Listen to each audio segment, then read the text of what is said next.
Okey, malam ni program kita namanya adalah Titih Pusaka Seni Aswara 2022.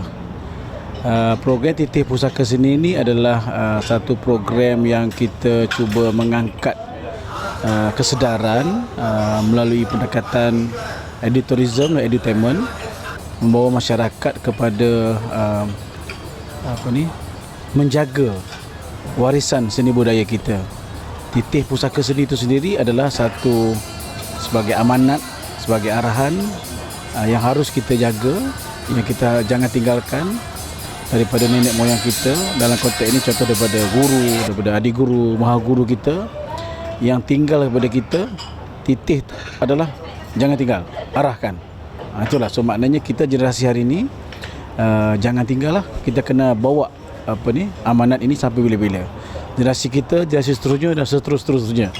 Itu memang Titih Pusaka Seni. So itu yang kita masukkan supaya bila kita ada peluang begini, kita sajikan berbagai-bagai program yang pengisiannya bersekitar dalam seni budaya warisan, supaya generasi hari ini dapat melihat, dapat menghayati, dapat memperkasakan lagi, dan kita tak nak benda ni hilang sama ada di zaman lah. Itu maksud yang kita cuba bawa Titih Pusaka Seni. Okey, insya-Allah kita cadang ini sebagai signature event kita lah. Kita akan buat setiap tahun.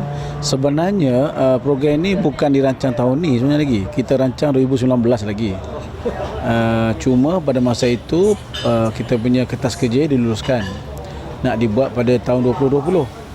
Tahun 2020 kita pandemik COVID-19. So terpaksa kita tangguhkan. So kita nak buat pula tahun 2021 juga tak dapat laksanakan. Jadi tahun ni baru berjaya buat. Maknanya idea ni dah simpan 3 tahun dah, baru berjaya tahun ni. Jadi kita masih lagi mengekalkan cadangan kita untuk kita teruskan pada tahun-tahun akan datang. So maknanya insya-Allah tahun depan akan keluar pula Titih Pusaka Seni Aswara 2023 dan seterusnya lah. Projek ini kita jadikan sebagai platform kepada bidang-bidang pengajian seni budaya warisan. Tidak hanya di Aswara, sebenarnya kita nak buka ruang kepada universiti awam, swasta ataupun kolej-kolej komuniti yang mana yang ada program pengajian seni budaya warisan boleh berkampung dalam kita punya bergabung sama. Kita nak gabungkan, kita nak jadi sebagai peneraju. Maknanya dari segi akademik kita berkongsian sama ada pelajar-pelajar, di guru-gurunya mempamerkan, buat demonstrasi ataupun menjualan produk kalau ada, datanglah ke platform ini. So itu kita katakan kita nak jadikan Aswara peneraju kepada peluang-peluang begini, kepada mungkin universiti lain tidak berupaya nak buat, kita buatkan maknanya seolah setiap tahun kita nak universiti ataupun orang akademik ini datang menunggu program ini. Itu cadangan kita, menjadi platform, mendengarkan bakat mereka, kebolehan mereka. Mungkin tempat lain tak boleh buat, kita buat. So itu yang saya katakan sebagai titih berpanjangan tu. Titih pusaka yang kita nak terus menerus. Maknanya kita tidak fikir hanya Aswara, fikir keseluruhan industri itu sendiri. Setakat ni belum ada nak rancang ke luar daripada KL lah. Kita pernah merancang, sebenarnya ini lokasi yang ketiga pilihan kita. Lokasi pertama kita pilih adalah di Dataran Merdeka. Kita nak buat bulan 10 pada masa itu. Tapi kekangan bajet, so bajet dah bawa untuk program-program lain, jadi kita terpaksa cari lokasi yang sesuai dengan bajet lah. Asalnya adalah di Dataran Merdeka, dan kita cuba juga inta-inta di Tasik Siti Wangsa, tak dapat nak prosesnya, akhirnya di Taman Layang-Layang. So inilah yang jadinya lah. Jadi kalau untuk di negeri ke apa belum cadang lagi lah, tapi kita bercadang untuk antarabangsa dah. Maksudnya saya kalau ikut perancangan saya, kalau kita buat tahun 2020 dulu, 21, 22 mungkin ni dah peringkat antarabangsa saya nak pergi ni. Mana saya nak bawa program ini menjadi tidak hanya peringkat Malaysia, tapi kemudian bila kita dah mantap peringkat lokal, peringkat dalaman kita dulu, kita akan buka antarabangsa.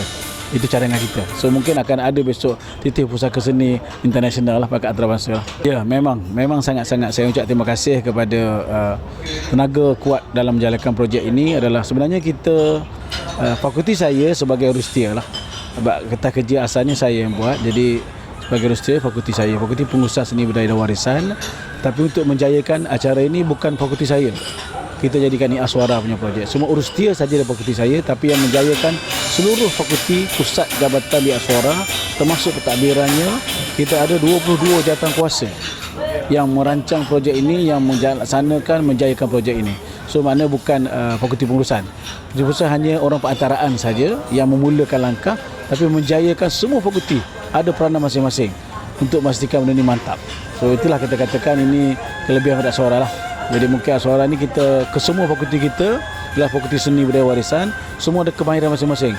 Kita gabung kemahiran itu menjadikan semua projek ini jalan lancar lah. Jadi kita based on fakulti lah. Kalau fakulti teater mungkin kita tengok tentang apa.